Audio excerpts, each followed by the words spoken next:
Aloha. Welcome to Is This For Real?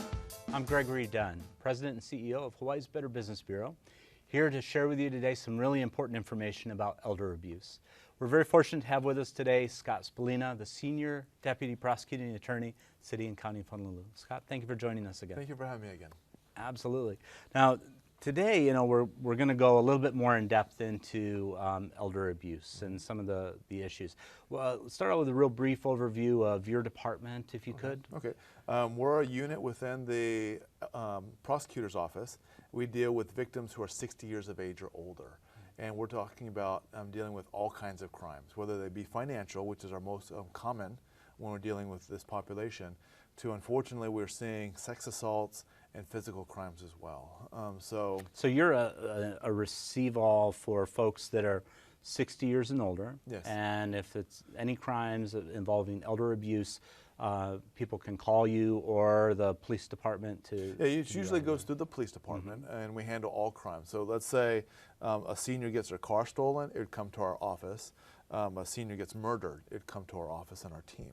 So we've had to be trained to not only handle, again, the violent crimes, but also the property and the financial crimes as well. So then it sounds like seniors should feel really comfortable about reaching out and asking for help, because there are folks that have special training that are available as resources to them within the great mystery of the prosecutorial or law enforcement And system. that's it. I mean, we have, not only do we have attorneys on our staff, but we have social workers as well, and we call them victim advocates, to help the senior walk through the whole process, to explain with them. And I see them, bless their hearts, they're on the phone hours a day talking to our victims, explaining that, okay, no, you don't have to come to court, or you don't have to worry about this, you don't have to worry about this. Meeting them in court, giving them directions on how to get to court. Because as you mentioned before, the legal system can be somewhat confusing, especially the prosecution side of things. So we want to basically hold the victim's hands throughout every stage. And we figure that's the best way to, I mean, they've already gone through stress of being a victim. And it'd be unconscionable to have them go through the stress of seeking justice because of the crimes that happen against them. So not only has our office, but to some extent, the court system and the police department have made efforts to ensure that our victims are going through the process in the least stressful way possible. Well, and it's really important, from what I understand, for seniors to have an advocate in the system like this, because the unfortunate truth in our state right now is that the majority of the people committing the crimes seem to be family members. Unfortunately, yes, and that's a devastating realization when I first started the elder abuse unit, because you always hear the stories of, let's say, the people from Jamaica or from Nigeria on the phone taking these millions of dollars from Hawaii, and that does happen. But the crimes that we are not hearing about are the family members stealing from their own parents, stealing from their own loved ones, whether it be aunties, uncles, or whatever. And a lot of people are thinking, like, how's that happen? How can a family member do that? And unfortunately, for lack of a better term, children can rationalize the heck out of anything they do. And we see that constantly. They don't think that they're criminalizing or victimizing their mom or dad. They're thinking that they're owed the money. They'll say, I'm the caregiver, therefore I'm owed this, or I'm going to get it when they die anyway, so therefore, or it's only a loan. Even though I don't have a job to pay it back, I'm only borrowing the money from them. Very rarely will I get a adult child saying, I stole from mom, I stole from dad, I did wrong. No, what they get is rationalization, rationalization, rationalization. Well, and then because of that, we oftentimes don't hear these stories. People are afraid to talk about them. There's a lot of shame involved. There's even to reach out and say, I need help, something's going on, I don't know who to call, I'm ashamed. How did I let this happen? And that's the amazing thing is, I have spoken to people that have lost their houses. I had this one adult son give me a call and say, Scott, I was helping my mom with her finances. And we're setting up the trust, and he was like, we'll call him the good son. So the good son took his mom, to make sure that her financial arrangements were set. Well, when they went to the bank, they discovered that she no longer owned her house. Because that she lived in. That she no longer owned it. Okay. Because the bad son, 10 years prior, took the mom to the bank also, and took the mom saying, "Mom, can you co-sign on a loan with me?" And so the mom said, "Certainly, I trust you, son." And what happened is actually the mom had signed over the house to the bad son. It wasn't loan documents. It was actually a title transfer stuff. And they did that at the bank with the Yeah. notary and Yeah, so, and the mom just didn't realize what was being done because she trusted her son, that I'm just co-signing on a loan. And then the mom continued to pay the mortgage on the house that she no longer owned. And it was just, and when they discovered this, they were devastated. And because of how the law is set up, we could have prosecuted the son for the theft of the house. The mom, however, said no. The mom said, "I don't want to create rift in the family. We'll give him the house." And obviously the other brother, the good son, was devastated and everything like that, but we don't hear these stories. Another case is this woman in Waianae. She took out a home equity loan, hundreds of thousands of dollars that she took out of the equity of her house. probably the last bit of money that she had, Yeah. her true wealth. Right, her true wealth, with plans of fixing up the house so that her daughter and their family can move in and be a caregiver and help pay back the loan. So he took, I think, roughly $200,000 out of the equity of the house, put it in the joint account. Immediately, the daughter took all that money out of there. And what did she do with that money? She took her entire family, except for the mom, obviously, on a trip, a first-class trip to Disney World for several weeks. And then lived with her boyfriend at various places like that. I got a call from this woman, basically wondering what she could do. She didn't want to have her daughter arrested, but she wanted the money back. She was in the process of starting the foreclosure thing because she couldn't pay her mortgage plus the loan on that she took out and everything. And you're wondering, That's just so heartbreaking. and you're wondering what child could do this. And it's just that we trust our children, and we always think that, I mean, you look at your son, you look at your daughter, and you always want to see the good in them. And even if they may be addicted to drugs, or they may have a gambling problem, or that, we tend to overlook the faults in our own children. And we always view them as the good kid that they grew up, he is such a nice little boy, and everything like that, not realizing that this nice little boy is now a man who has adult problems, who maybe he's financially irresponsible, or he's addicted to drugs, or he has a gambling problem, or he has some sort of trouble. And there's also the problem with mental issues in a lot of cases where you run into that. And that's probably one of the biggest revelations when I started the elder abuse unit, was the untreated people with mental health problems in Hawaii. And when I say untreated, let's say you have a special needs child, okay? And so you depend on the Department of Education and Easter Seals and some really great programs to help you care for that person, to help you educate that person. And it's manageable as you're a young parent in your 40s or 30s, and the child is in their teens, they grow up, and you grow up as well. Then they become an adult and you're a senior. They cannot live independently. So in essence, we have senior parents becoming caregivers of their adult children with mental health issues.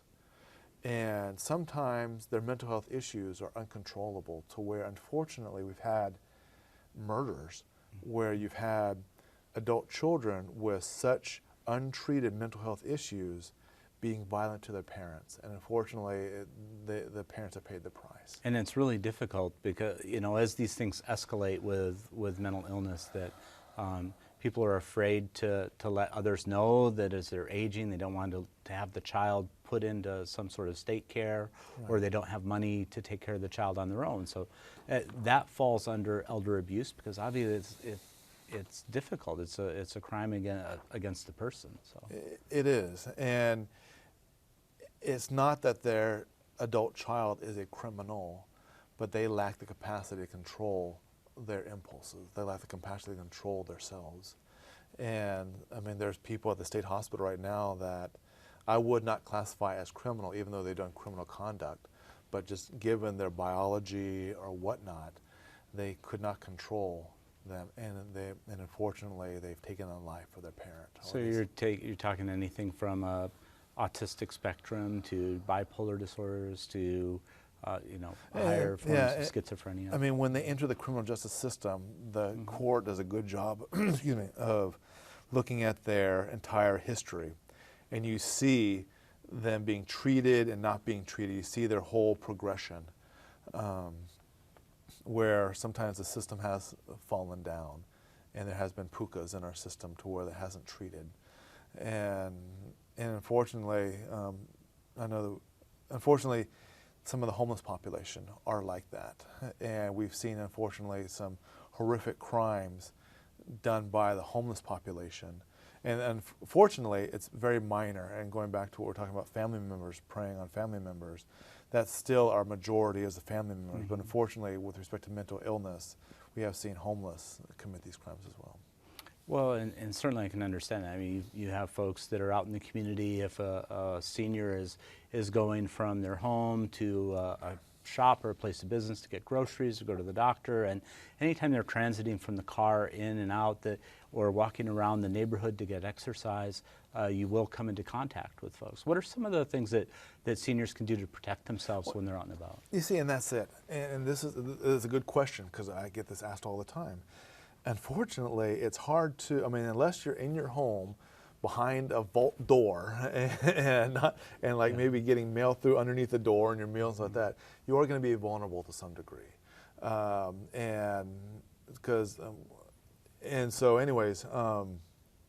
you can't be 100% safe, but you can take precautions. Obviously, know your surroundings. Go where it's well trafficked, where other people are. If you're meeting a stranger, meet them in a public place. And when I say stranger, let's say you're buying something off of Craigslist, or you're going to meet somebody, meet them in a coffee shop or a McDonald's or what like that, where there's other people around. Don't let strangers into your house. And now people say, what's a stranger? Anybody you don't know. And this could be someone that you called, that you reached out to, you saw an ad for a caregiver. Right. Because you're aging in place, you may have a child with special needs that you need assistance with, and you go down the want ads and you see someone that looks like, oh, this might be a good person to invite into my home. Yeah. You don't know who they the are. thing is, technology is such that, I mean, I have a business card that I created online, and it looks very professional. And I could have put anything on this business card, though. I make brochures that tell us about elder abuse and how crime prevention tips. I could have put anything on there. Technology is such, we have the resources that any con artist, any scammer can make something like this and add an air of legitimacy to them. They can put a free ad on Craigslist. They can advertise themselves wherever, and you truly don't know who that person is that you're inviting into your world. And that's why we encourage people to call the Better Business Bureau. We encourage people to call our office or to call like the Department of Commerce and Consumer Affairs to see if there's complaints against those people, to see if they're licensed, to see if they have any sort of criminal history that you should be aware of or whatever. Because when you respond to an ad, you don't know, even if they call themselves a caregiver, you don't know who that person is. Even if they call themselves a banking professional or a licensed this or a contractor or someone that you're going to give money to as cash only because it's cheaper that way, and they promise to fix your roof, they promise to do your yard work, they are still strangers that you did not know this morning. Well, you know, that leads us to the next point, which I think is really important, is when people have made a mistake. Let's say they've gone out, they've reached out to someone, all of a sudden they're in the moment, they're in the claws or the grasp of someone that's taking advantage of them. As family members, I know that it's important to recognize certain signals or certain signs or red flags of where you should step in and intervene, or if you're caught in the middle of it, there are certain things that you should see as a red flag. Let's talk about some of those that the scammers rely on, and that's both family members and people outside. Yeah, and these warning signs apply to multiple scams, and that's one thing that we've seen, like, almost like a commonality in the criminal scheme. And one would be secrecy, and secrecy being that it's part of the whole isolation, because they don't want the victim to ask family members or other credible sources, is this real or not? Is this for real? And so let's say you get the letter saying, congratulations, you won the lottery. Now, oftentimes that letter will say, don't tell anybody you won. The reason is there's a lot of scam artists out there. So already that letter that tells you this fantastic news that you want to share with the world, that I won $20 million from a lottery I never heard of, that letter's saying, shh, keep it a secret. Because yeah, exactly. I mean, we were talking earlier about and saying that I liken it to when I was a young child, and my parents always said, if someone tells you that you should keep something that they did or that you did a secret, you need to tell us, because that's probably wrong. Yeah, it's like a universal truth almost, in that if someone's saying it's a secret, they're hiding something. And generally, when people hide things from other people, it's not a good thing. And so that goes into the whole isolation, because the criminals, they don't target a house that seems well lived in, that they see people going in and out of. They want to work in isolation. They want to work under the cover of night when no one's around. That's why when these daytime burglars happen, they knock on the door to make sure no one's there.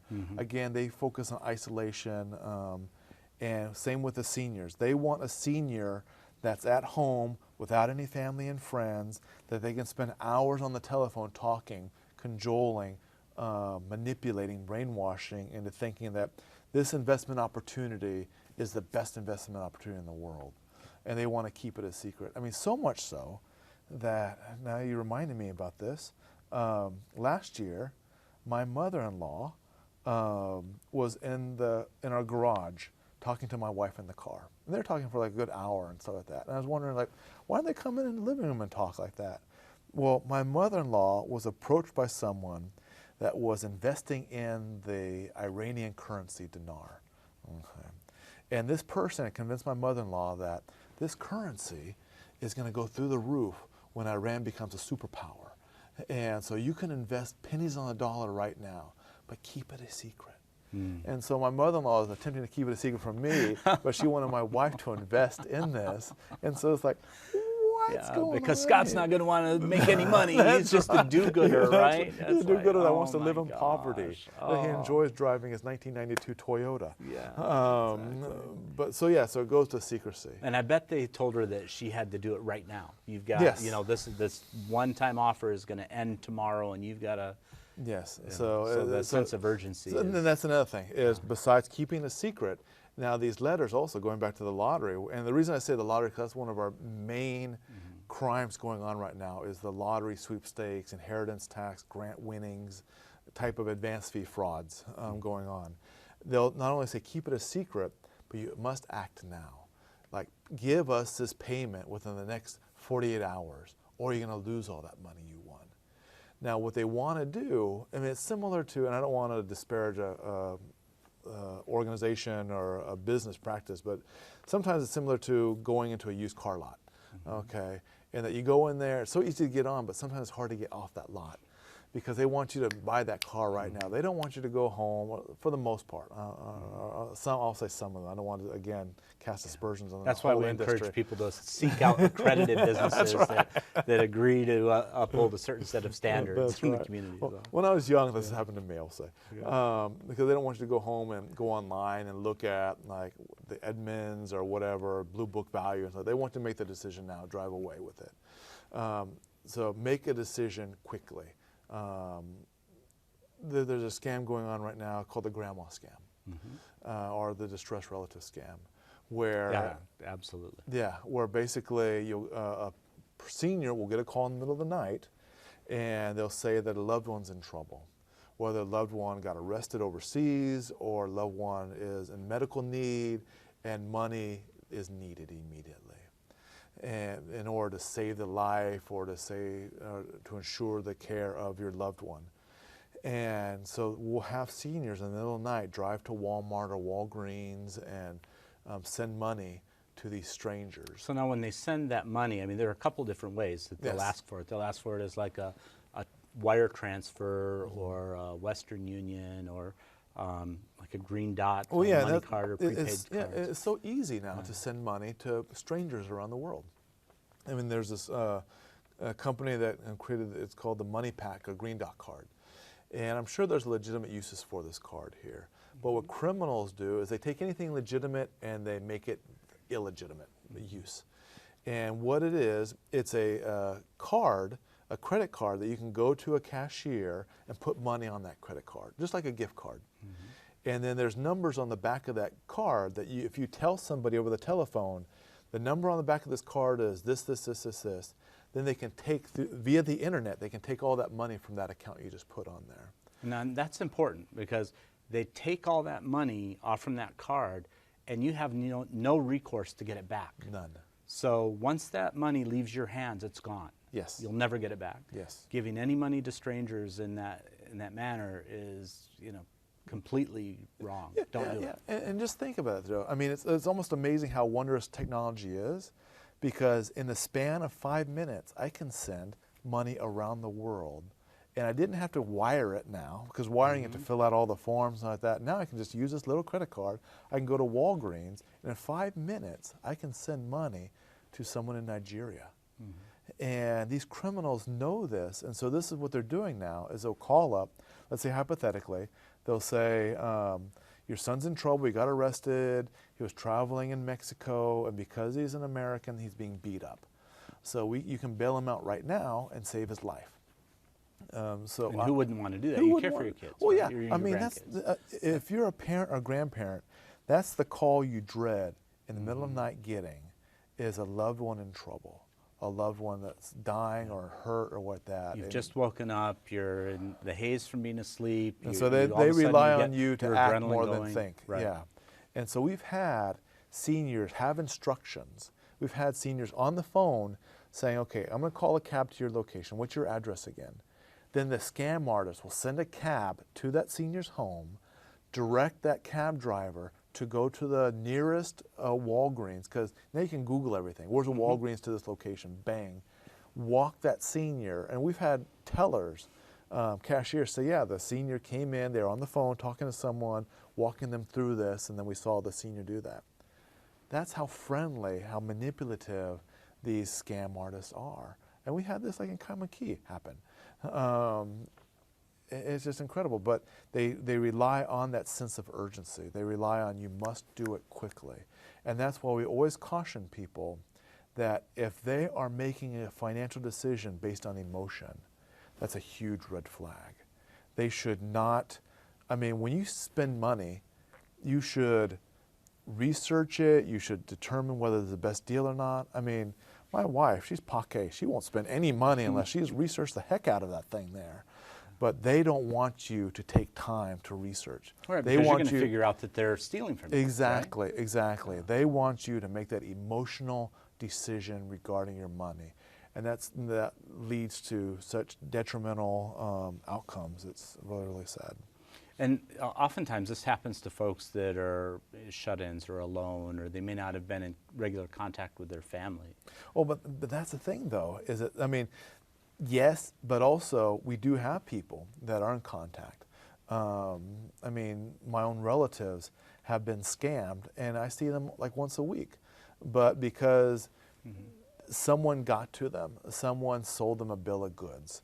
I mean, I know that I'm dating myself when I talk about Y2K, but Y2K, we saw a lot of scams going on there because they were the fear-based, the fear of this is going to happen, therefore you must need this. Whenever we get a hurricane threat or warning like that, what's the first thing people do? They go to Costco, they get the rice, they get the toilet paper, they get all this stuff like that. All the bottled water. Yeah, because they're making emotional decisions. They're making emotional decisions, and they're thinking like, oh, we're going to live in the Stone Age after this hurricane, and so I need all this stuff there. And then afterward, they try to return all that rice and toilet paper and send it to Costco like that. But yeah, we get crazy when we make emotional decisions. So really, it's more about people just stopping and taking a moment, asking themselves, is this for real? Is it too good to be true? Yes, yes. And if it is, let me do some more research. Yes, exactly. Or if it's a crisis, if it's truly an emergency, you know what you should do is probably hang up the phone and call the kid's parents or call the kid's cell phone. You have their cell Exactly. phone, right? Exactly. Just see if it's Yeah. for real. Yeah, and just take the time, because that 10 minutes of you taking a deep breath and verifying what you're doing can save you a lot of grief later on. Excellent. Well, let's give some folks a few other tips on how to protect themselves and protect their ID, their identification. I mean, Well, I mean, some of it's very simple. Like, don't give out your information. And there's so many ways people are giving out their information willingly. Like, you go to some of these senior fairs, or you go to the stores, and what do you have? You see a little box there. And the little box promises, enter a chance to win something. So what do people do? I'm just going to give all this information and put it in a box so some stranger can go through. Now, a lot of people are thinking that after the contest, all those little pieces of information are going to be shredded and burned and then buried somewhere. No. What they do is they make lists of all this information. It's called mooch lists. Okay? You can go online and purchase these mooch lists. Now, who purchases these? Well, legitimate businesses, but also illegitimate businesses. Now, you might be saying, what can I do with just someone's phone number and someone's name? Well, you can get a call saying, is this Miss Takasaki? It's Miss Takasaki. I'm calling from your bank. That's how I knew that you were at this number here. Now, in order for me to verify I'm talking to the Miss Takasaki of this number, can you give me your PIN number, please, or your bank account number? So this is a big red flag. If someone calls you asking to verify or for additional information, you should hang up the phone. Yeah. It's like one of those things that, you know, don't even talk. Because that's a stranger. Even though they said they're calling from the bank, you don't know. If there's truly a problem with the bank, go down to your branch, okay? It's still okay to talk to a real person. It's still okay to talk to a real person in a bank. In a bank. Not in a someone bank. knocking on your door saying I'm from your bank. Right, exactly. Yeah, I don't think the banks are making those many house calls anymore. Yeah. And even if they seem to know a little bit about yourself, they still are a stranger. And what we're seeing now is criminals. There's a website called Ancestry.com. It's a legitimate website, and people want to know like the roots and their family tree and stuff like that. Criminals are using this to find out if you have a son or daughter, to find out your mother's maiden name. So that way they can use those type of things to pepper your things, saying, oh yeah, I'm calling from the doctor's office, your son, Johnny, missed his appointment. We'd like to reschedule, but while I have you on the phone, can you help me fill out his chart a little bit? What's his date of birth again? Can you verify that with me? So anytime someone says, give me information. Give me information. That's a big That's a good way to put it. So that's probably one of the biggest things that we can take away from today's discussion is that, you know, there are ways that seniors can protect themselves and ways that family members can understand how to recognize if their parent or kapuna is being taken advantage of. That's So, right. Scott, I just want to thank you so much for your time again. You've really helped us out and enlightened us and enlightened the community, and I want to congratulate you and the entire prosecutors department Well, thank on the you great for work having you're us on doing. the show, because we feel this is a very important information and we want to get it out there.